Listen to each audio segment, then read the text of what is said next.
بسم الله الرحمن الرحيم، والصلاة والسلام على أشرف الأنبياء والمرسلين نبينا محمد وعلى آله وصحبه أجمعين.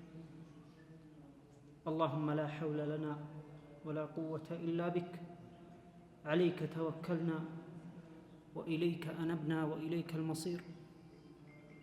اللهم زد وسلم وزد وبارك على نبينا محمد وعلى آله وصحبه أجمعين. نقف مع حديث من أحاديث النبي صلى الله عليه وسلم، يقول عليه الصلاة والسلام: بينما رجل بأرض فله إذ سمع صوتا في رعد، إذ سمع صوتا في سحاب يوصيه أن يسقي حديقة فلان، وذكر اسمه. قال: فانتهى به هذا السحاب إلى هذه الحديقة فأفرغ ما فيه بإذن الله سبحانه وتعالى من الغيث، وأتى هذا الرجل المأمور بسقاية هذه الحديقة إلى صاحبها. قال: ما شأنك؟ لماذا هذه الحديقة بالتحديد من بين هذه الحدائق كلها؟ ماذا تفعل؟ قال: أما إنك قد سألتني فأنا آخذ ثلثا وأطعم به أهلي، وأرد فيها الثلث وأتصدق بثلثها لابن السبيل والفقراء. حديث عظيم من أحاديث النبي صلى الله عليه وسلم. وإذا جاء الخبر من النبي صلى الله عليه وسلم فعلينا أن نوقن ونؤمن به إيمانا جازما، لأنه لا ينطق عن الهوى إن هو إلا وحي يوحى. هذا الحديث فيه وقفتان. الوقفة الأولى وهو أن هذا الرجل فيه من التوكل على الله سبحانه وتعالى، ويفوض أمره إلى الله سبحانه، مصداقاً لحديث النبي صلى الله عليه وسلم: إذا كان العبد أو المولود في رحم أمه أرسل ملك وأمر أن ينفخ فيه الروح، ويؤمر ب4 كلمات: حياته ومماته ورزقه وشقي هو أم سعيد. فعلينا أن نوقن ونؤمن ونسلم لأمر الله سبحانه وتعالى بأن الأرزاق مكتوبة من قبل أن نولد، كما قال النبي صلى الله عليه وسلم: لو اجتمع من في الأرض على لابن عباس: واعلم أن الأمة لو اجتمعت على أن ينفعوك بشيء لم ينفعوك إلا بشيء قد كتبه الله لك. الأمة تشمل غنيها وفقيرها وتاجرها وصغيرها وكبيرها وذكرها وأنثاها بجميع طبقات المجتمع. واعلم أن الأمة لو اجتمعت على أن يضروك بشيء لم يضروك إلا بشيء قد كتبه الله عليك. رفعت الأقلام وجفت الصحف. البعض يفكر: ماذا قد أمنت مستقبل لأبنائي، عقار، منزل، سيارة، وظيفة، الابن الفلاني، البنت الفلانية. نحن لا نقول لا تسعى لرزقك، يقول الله سبحانه وتعالى: فاسعوا في مناكبها وكلوا من رزقه. ولكن المنهي عنه أن ننشغل عما خلقنا لأجله عن الشيء الذي تكفل الله به. يقول الله سبحانه وتعالى: وما خلقت الجن والإنس إلا ليعبدون ما أريد منهم من رزق وما أريد أن يطعمون إن الله هو الرزاق ذو القوة المتين. وكذلك تكفل برزق كل دابة تدب على هذه الدنيا.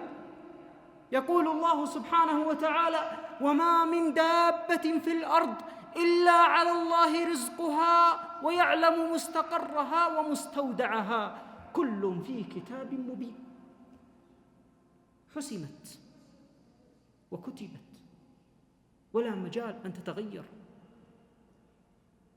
بل حتى الأعظم من ذلك بين لنا الله سبحانه وتعالى حتى أن الدواب التي لا تستطيع أن تخزن مأكلها ومشربها تكفل بها الله سبحانه وتعالى. وكأي من دابة لا تحمل رزقها الله يرزقها وإياكم.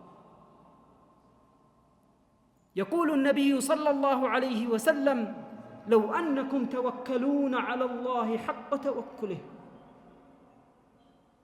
لم تخشى فلان أو علان أو هذا المسؤول لو أنكم تتوكلون على الله حق توكله لرزقكم كما يرزق الطير تغدو خماصا وتعود بطانا.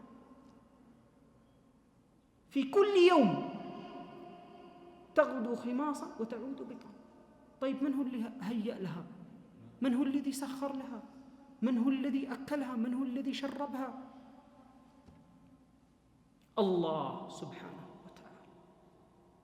بل حتى أن هذه الدنيا ليست دار إكرام، ليست دار إكرام أبدا. تقول أمنا عائشة رضي الله عنها أم المؤمنين حينما سئلت: ما هو طعامكم أو ما هو زادكم؟ قالت: إنما هو التمر والماء. وكذلك تقول فاطمة رضي الله عنها ابنة رسول الله صلى الله عليه وسلم، ابنة خير من وطأ الثرى، تقول: لم تمر الثلاثة أهلة على بيوت النبي صلى الله عليه وسلم. كم عدد بيوت النبي صلى الله عليه وسلم؟ 9 بيوت.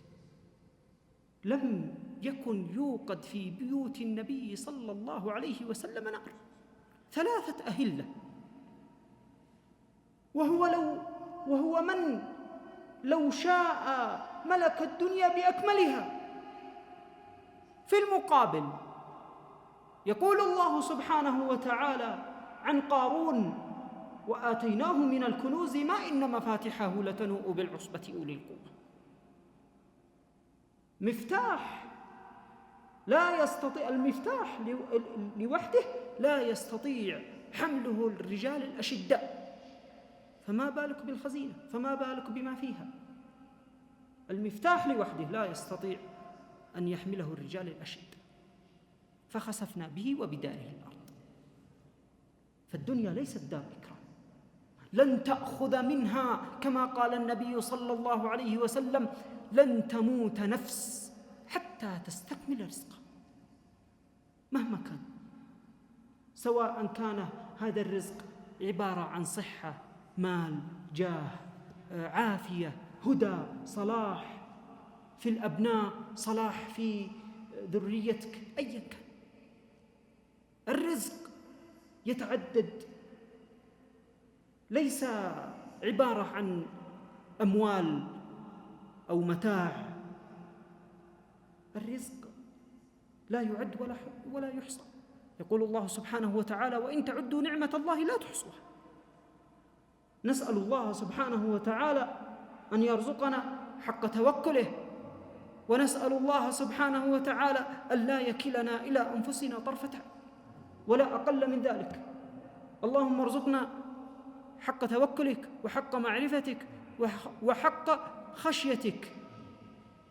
ويا رب نسألك بكل اسم هو لك سميت به نفسك أو أنزلته في كتابك أو علمته أحدا من خلقك أو استأثرت به في علم الغيب عندك أن تجعل القرآن ربيع قلوبنا ونور صدورنا وجلاء أحزاننا وذهاب همومنا وغمومنا وقائدنا إلى جناتك جنة النعيم. اللهم صل وسلم على نبينا محمد وعلى آله وصحبه أجمعين، وأعتذر على الإطالة، والسلام عليكم ورحمة الله وبركاته. جمعية الدعوة والإرشاد وتوعية الجاليات بأبها، بالدعوة نحيا.